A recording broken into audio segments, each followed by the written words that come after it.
Happy New Year, Rob. So glad you could be with us. This is Robert Dyer from The Real Japan, and please tell us who you are and what you do. Hi, Julianne. Thanks for having me, and Happy New Year, everybody. My name's Rob Dyer. I run a website called The Real Japan at therealjapan.com, and it's basically a travel guide for anybody that's looking to get some inspiration, wants to do some planning, and then wants to actually start booking their trip to Japan. And it's valid for anyone, whether it's they're trying to plan their first trip to Japan or their 10th. And we've got an audience following of people that are around the globe. And in fact, most of them have been to Japan about 5 times or more. So they come to my site to try and get some fresh ideas. So it's typically people that have been a few times already, have done the sort of obvious places, the big cities, the Golden Route and so on. And are looking for a bit more ideas on sort of off the beaten track type places. So how much can you help them with that? I know that you have a wonderful book that I've already mentioned at our July conference about how to sort of navigate Japan if you don't speak Japanese. But my personal experience in Oita and going to Oita and Beppu, there's still a lot of people who don't speak Japanese, and there's even the signs are not in English.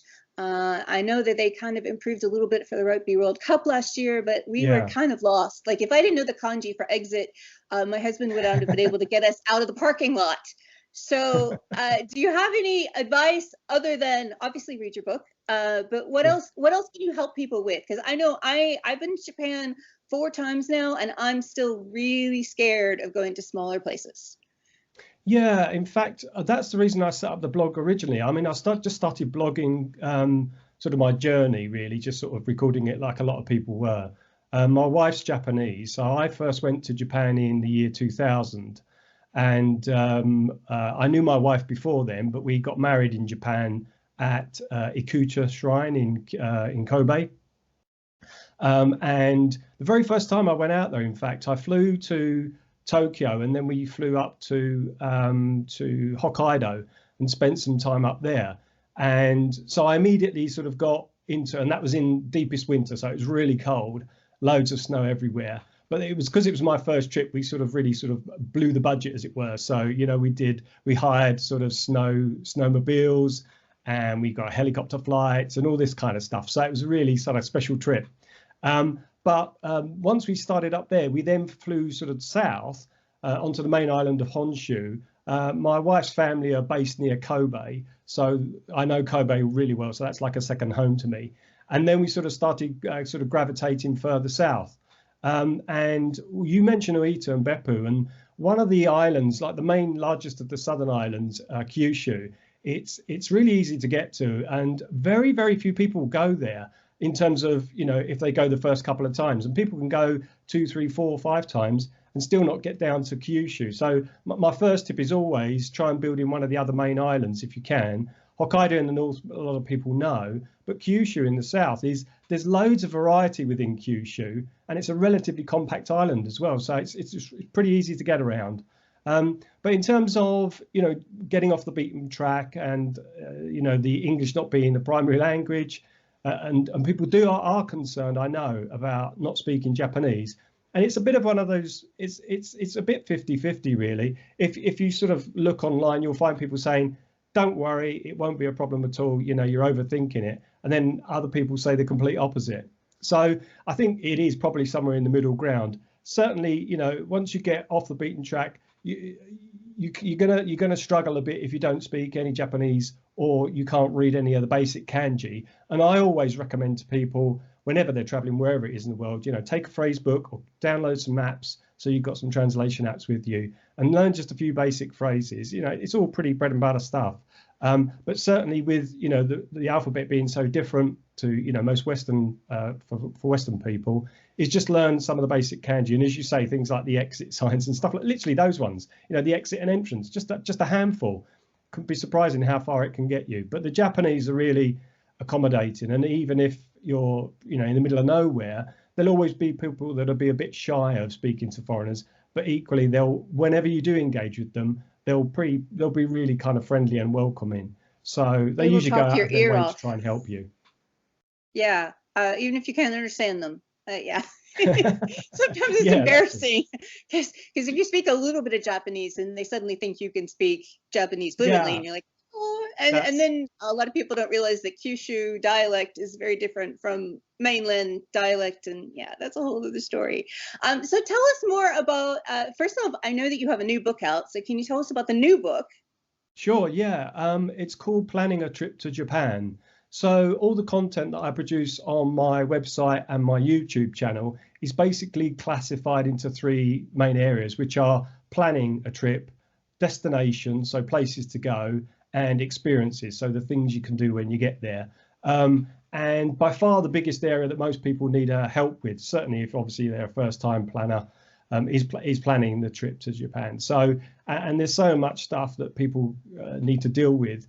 And typically what happens is they'll spend some time Googling, they'll have a look on TripAdvisor, and they just get overwhelmed basically with the amount of results from Google, and then the out-of-date stuff that's on TripAdvisor you have to wade through to get through to the really good stuff. So what I did was I asked around and saw what other people were doing as well. And really what I've done is I've condensed all the best articles from the website on the planning side of the site into one book. And I've expanded on some of the areas as well. I've put in new content and I've put in new links. So it's an ebook at the moment. I've been asked if I'm going to do a print edition. I might do if there's enough interest, and depends on what the retail price would be. But the good thing about it being an ebook is it's all hyperlinked throughout. So every single, there's about 20 plus articles in depth, and it totals just over 200 pages. But the idea is that it links to more resources on the website, and it links to more resources elsewhere out on the web. So the idea is that people can use it as a guide initially, pick a mix from what they like and what they want to follow up, and then I provide them with the extra resources that they can then go and use themselves to kind of book trips, book flights, whatever it might be, to even if it's just to do further research on some of the destinations I'm highlighting for them. That sounds But if they want to pick fantastic. up a copy of the book, there's a dedicated website to find it. So it's just a quick URL. So it's just japantripplanning.com. And so if people want to go there, and what I'm doing, Julianne, for your viewers today is for a few days up until the 4th of January, if they want to buy the book, they can get a 20% discount with the special coupon I've set up. So if they want to use that and get a copy of the book for 20% off, they can use the coupon code XMAS2020. So that's XMAS 2020. And they can just pop that in at the checkout and they can get 20% off the new book. Well, that's fantastic. Thank you very much. And before we go, can you just tell people about your YouTube channel and what you have on there? Because we started out with a beautiful introductory video. And now just for people who maybe aren't ready to plan their trip, I know a lot of us are still not sure when it's going to be safe to travel. But for people who are looking for inspiration, I love your channel. So tell us just a tiny bit about that, and then we'll have to wrap up. Yeah, so it's youtube.com/therealjapan is the URL, easy to find. And again, the content is classified into the three main groups, so planning, destinations, and experiences. And there's also one of the most popular playlists on the channel is one called Virtual Japan, and there's basically virtual tours. So I like to do, I haven't done some for a while actually, but I like to do a lot of live streaming, so Periscopes, which will now be sort of Twitter Live. And there's a lot of those on there. So people can just follow me walking around the back streets, away from the kind of more obvious places.